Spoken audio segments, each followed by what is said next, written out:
Hello my dear students, I am Aditi and welcome to our YouTube channel.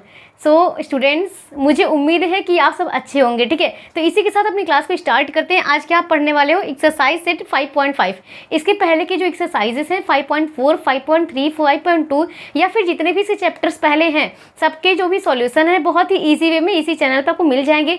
सबकी playlist बनी हुई है, आपको जाकर के बस देखना है एंड आराम से पढ़ाई करनी है। ठीक है, सबकी प्लेलिस्ट बनी हुई है। कुछ बच्चे कमेंट करते हैं कि मैम ऐसा तो नहीं होगा कि बीच में स्किप हो जाए या फिर अब मतलब अभी तो चल रहा है बट ऐसा ना हो कि बाद में रुक जाए जिसका पार्ट 2 आने वाला है। बट ऐसा नहीं होगा स्टूडेंट्स, अगर आप जुड़े हुए हो तो पूरी की प्लेलिस्ट बनी हुई है, लाइन से सीरियल वाइज चलती जाएगी। बस आपको क्या करना है, पेन कागज लेना है, जो भी आप ले सकते हो, नोट्स बनाना है या फिर अपने मन से आपको समझना है। ठीक है, यहाँ पे मैं आपकी हेल्प करती रहूँगी। यहाँ पे 5.5 का क्वेश्चन नंबर 1 देखते हैं क्या बोल रहा है।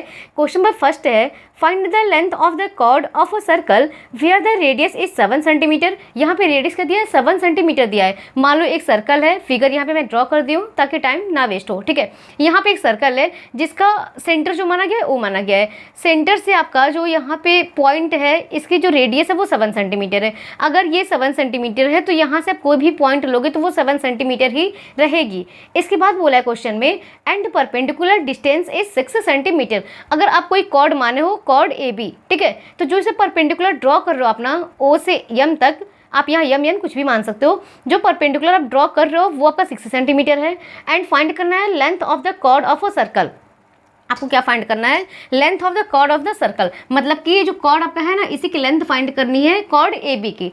तो आपको करने के लिए सबसे पहले आपको हेल्प मिल रहा है, ये परपेंडिकुलर है। अगर ये परपेंडिकुलर है तो कॉर्ड को बाइसेक्ट करेगा ना, अकॉर्डिंग टू थ्योरम 8। अगर ये परपेंडिकुलर है तो ये कॉर्ड को बाइसेक्ट करेगा, मतलब कि 2 इक्वली पार्ट में डिवाइड करेगा। जैसे कि ए एम जितना ही है बी एम उतना ही होगा, अकॉर्डिंग टू थ्योरम। थ्योरम मैंने सारा पढ़ा दिया है। ठीक है, तो चलो स्टार्ट करते हैं क्वेश्चन नंबर 1 से। यहाँ पे आप लिख सकते हो, O is the centre of circle, centre of circle, वो जो जो आपको मिले ना सारा लिखते ही जाओ। इसके बाद ओ ए, जो का रेडियस है ओ ए, ये कितना का है? 7 सेंटीमीटर। आप बोल सकते हो radius of a circle, radius of circle. इसके बाद जो परपेंडिकुलर है O M, O M perpendicular to, ये परपेंडिकुलर का सिंबल होता है, O M perpendicular to A B, O M perpendicular to A B. वो बाय थ्योरम आप बोल सकते हो, अगर ये परपेंडिकुलर है तो ए बी को 2 इक्वली पार्ट में डिवाइड करेगा, अगर ये परपेंडिकुलर है तो यहाँ पे O M perpendicular to A B and O M is equal to 6 centimetre. ये आपका गिवन है, ये आपका दिया हुआ है बाय थ्योरम। आप देख रहे हो, अगर O M perpendicular to A B है तो आप बोल सकते हो कि ओ एम या फिर आपका ए एम ले लो, A M is equal to half पूरा ए बी, बोल सकते हो ना, A M is equal to half A B. जो आपका ए एम है वो सबका हाफ हो जाएगा। यहाँ से आप कर सकते हो, कंक्लूजन निकाल सकते हो कि 2 को अगर मल्टीप्लाई करेंगे, क्रॉस मल्टीप्लीकेशन करेंगे तो 2 A M is equal to A B, ये बोल सकते हो ना। वो देखो, A M is equal to half A B, A M आपका ये था, A M is equal to half A B. यहाँ से डायरेक्ट मल्टीप्लीकेशन करोगे ऐसे क्रॉस तो हो जाएगा 2 A M is equal to A B. इसको मान लो इक्वेशन नंबर फर्स्ट। अब करना है इन ट्राइंगल ओ एम ए में, in triangle O M A by Pythagoras theorem. Pythagoras theorem क्या बोलता है कि जो आपका हाइपोटेनस है, हाइपोटेनस का whole square is equal to base का स्क्वायर प्लस परपेंडिकुलर का होल स्क्वायर। तो आपका हो जाएगा ओ ए का whole square is equal to, ये हाइपोटेनस था, बेस का स्क्वायर, बेस आपका क्या है ए एम का होल स्क्वायर प्लस परपेंडिकुलर क्या है ओ एम का होल स्क्वायर, ओ एम का होल स्क्वायर। यहाँ पे जो जो दिया है वैल्यू आप पुट करते जाओ।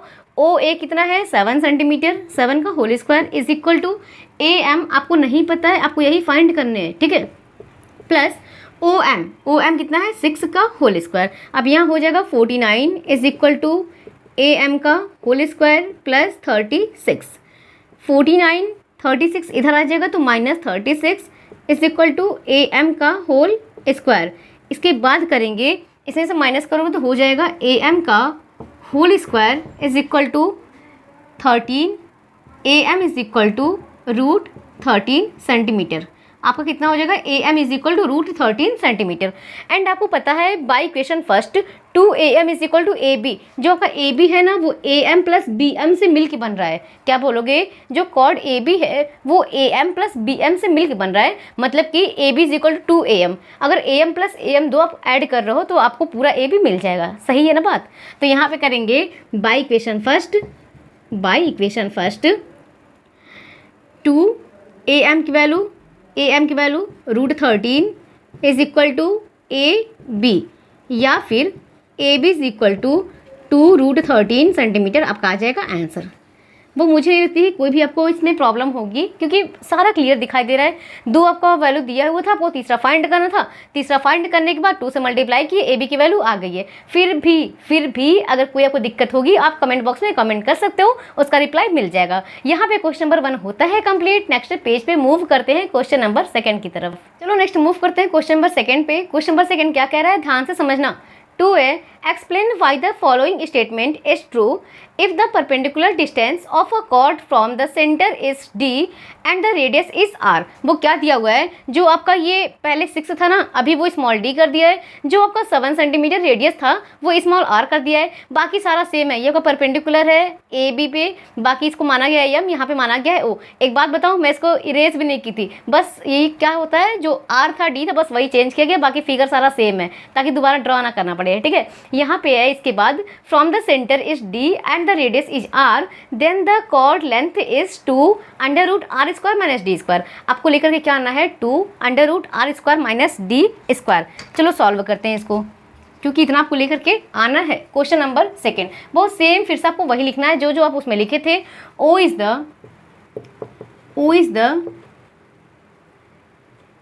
Centre of circle, O is the centre of circle. इसके बाद बोला गया है जो आपका रेडियस ओ ए है, O A is equal to r, ये क्या आपका है रेडियस ऑफ सर्कल, या फिर रेडियस आप बोल सकते हो। सर्कल तो सबको पता ही है सर्कल है, ठीक है, कोई दिक्कत वाली बात नहीं है। इसके बाद O M perpendicular to A B, यहाँ पे आप लिख सकते हो O M perpendicular to A B, यहाँ लिख सकते हो a distance from centre on chord A B is equal to, वो देखो कितना दिया हुआ है, जो आपका ओ एम है ना उसका डिस्टेंस क्या है, आप माने थे स्मॉल डी, बस आपको इतना ब्रैकेट बंद कर देना है। इसके बाद बहुत सेम वही लगाना है, पाइथागोरस थ्योरम जो आपका फॉर्मूला बताई थी बस उसे पुट कर देना है, आपका आंसर आ जाएगा। यहाँ से एक कंक्लूजन निकालते हैं, अगर O M perpendicular to A B है तो आप बोल सकते हो ना कि जो आपका ए एम है इज इक्वल टू का हो जाएगा सेम हाफ ए बी, जो पहले वाले क्वेश्चन में किए थे ना वही सेम इसमें भी करना है। A M is equal to half A B, या फिर क्रॉस मल्टीप्लाई करेंगे तो हो जाएगा 2am is equal to A B, 2am is equal to A B. फिर से मान लो इक्वेशन नंबर 1। अब करेंगे in triangle O M A by Pythagoras theorem, ठीक है ना बाबू। चलो अप्लाई करते हैं। हाइपोटेनस का whole square is equal to base का होल स्क्वायर प्लस परपेंडिकुलर का होल स्क्वायर। हाइपोटेनस क्या इसमें है, ओ ए का whole square is equal to base कितना है ए एम का होल स्क्वायर प्लस परपेंडिकुलर कितना है ओ एम का होल स्क्वायर। लो वो इससे इजी क्वेश्चन क्या ही मिलेगा, आपका जो ओ ए है वो क्या माने थे r, तो हो जाएगा r का square is equal to A M कुछ नहीं माने हो तो ए एम का whole square plus O M आपका था d, तो d का स्क्वायर।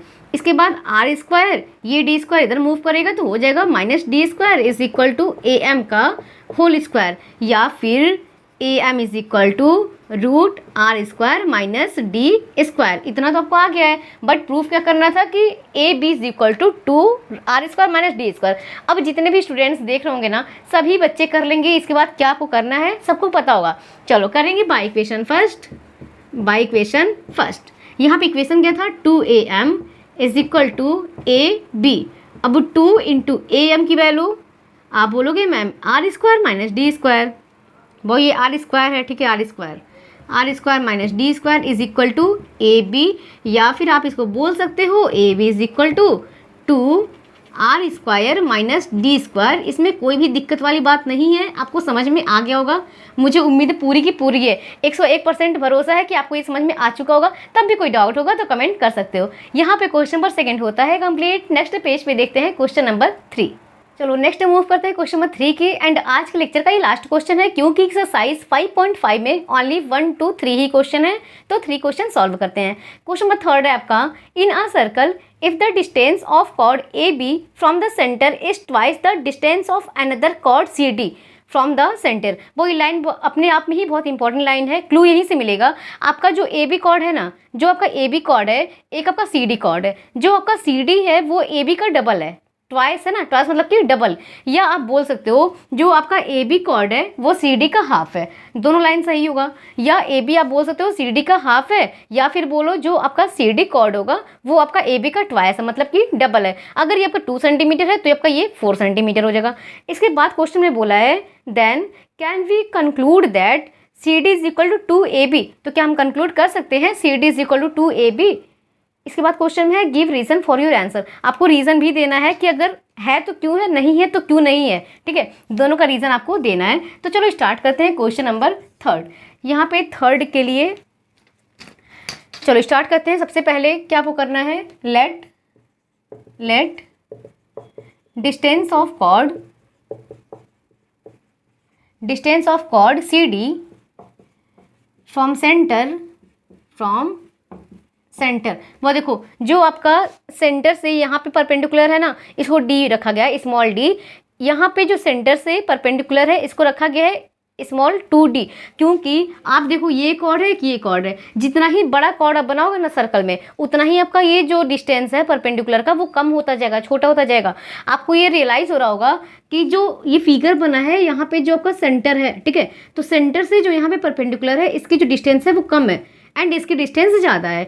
तो अगर आपको कॉर्ड ट्वाइस बोला गया है, मतलब कि क्या, जो आपका परपेंडिकुलर का डिस्टेंस है वो अगर डी होगा तो ये आपका 2D हो जाएगा। यहाँ से इसको कंक्लूड किया गया है, यहाँ से इसको रखा गया है। इसके बाद आपको एक बात पता है कि अगर कोई भी सर्कल है, अगर सेंटर से जो भी आप सर्कल पे कहीं पे भी पॉइंट करो उसको रेडियस नाम दिया गया है। अगर आपका रेडियस यहाँ पे आर है तो सर्कल के किसी भी पॉइंट पे अगर आप रेडियस डिनोट करोगे तो उसकी भी जो डिस्टेंस होगी वो आर ही होगी। समझ में आ रही बात ना?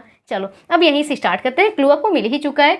Late distance of chord C D from centre is equal to, क्या माने थे आप, स्मॉल डी। अब सेम वही करना है। लेट डिस्टेंस ऑफ कॉर्ड, जहाँ सी डी था वहाँ आप ए बी रख लो, क्योंकि 2 कॉर्ड है ना, तो आपको ए बी रखना है। From centre is equal to, इसका आप डी माने थे, इसका आप 2D मान लियो, इज इक्वल टू 2D।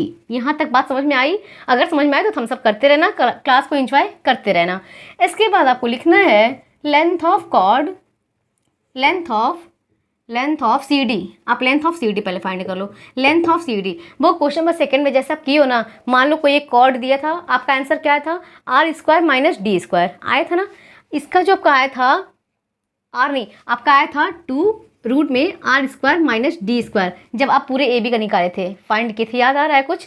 तो ये जो आपका आया था वो 1 का आया था। जब आप पूरे कॉर्ड का फाइंड किए थे तो 2 R square minus D square आया था। यहाँ पे वही पुट कर देना है, हो जाएगा 2 R square minus D square. Reason ये है बाऊ, क्योंकि कभी भी सर्कल पे अगर आप कॉर्ड एक बार डिस्टेंस फाइंड कर लिए थे तो आप यहाँ पे पुट कर सकते हो वही चीज़ें, ठीक है। इसके बाद लेंथ ऑफ, जैसे आप सी डी फाइंड किए हो वैसे ही आप ए बी फाइंड कर लो। Length of A B is equal to, यहाँ पे 2 रूट में आर स्क्वायर माइनस, एक बात समझना, जब यहाँ पे डिस्टेंस आपका स्मॉल डी था तब आपने रखा स्मॉल डी का स्क्वायर, ठीक है। बट जब यहाँ पे 2D आपका आया है तो यहाँ पे डी तो नहीं रख सकते हो ना, 2D का होल स्क्वायर, क्या हो जाएगा, 2D का होल स्क्वायर। समझ में आ रही बातें? क्यों? ए बी आपका कॉर्ड जो छोटा वाला था, आप उसकी डिस्टेंस परपेंडिकुलर की 2D माने थे ना, तो यहाँ पे डी स्क्वायर था तो यहाँ पे 2D स्क्वायर हो जाएगा। देन इसको सॉल्व करना है तो हो जाएगा 2 under root R square minus 2 2 ज़ा 4, यहाँ हो जाएगा डी स्क्वायर। मतलब कि जो आपका ए बी का वैल्यू आया है वो आया है 2 R square minus 4D square. जो आपकी सी डी की वैल्यू आई है वो आई है 2 under root R square minus D square. इसको मान लो इक्वेशन नंबर 1, इसको मान लो इक्वेशन नंबर 2। अब देखना कुछ करना नहीं, आपका आंसर ऐसे ही फटाफट आ जाएगा। चलो सॉल्व करते हैं। सबसे पहले अकॉर्डिंग टू क्वेश्चन आपका क्या बोला था, C D is equal to 2AB। CD is equal to 2AB. Now we have to check if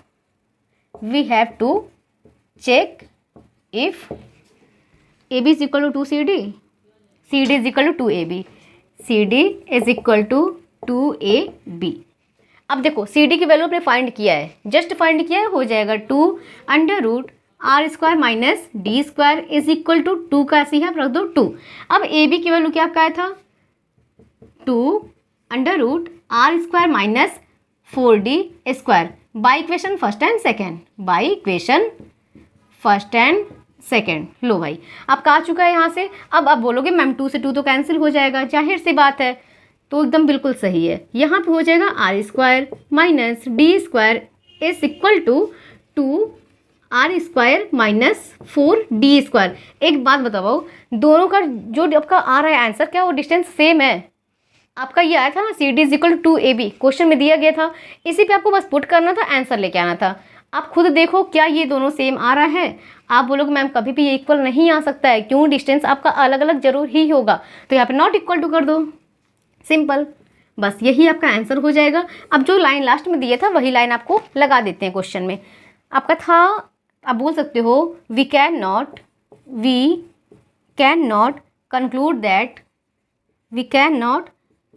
conclude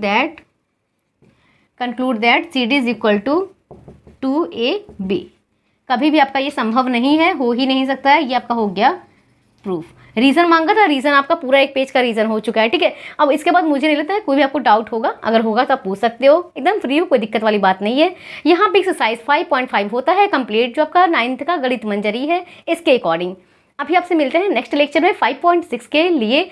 तब तक आपको जो डाउट होगा क्लियर कर लेना, जो पढ़ाया गया उसकी पूरी की नोट्स बना लेना। तब तक के लिए नमस्कार, बाय बाय।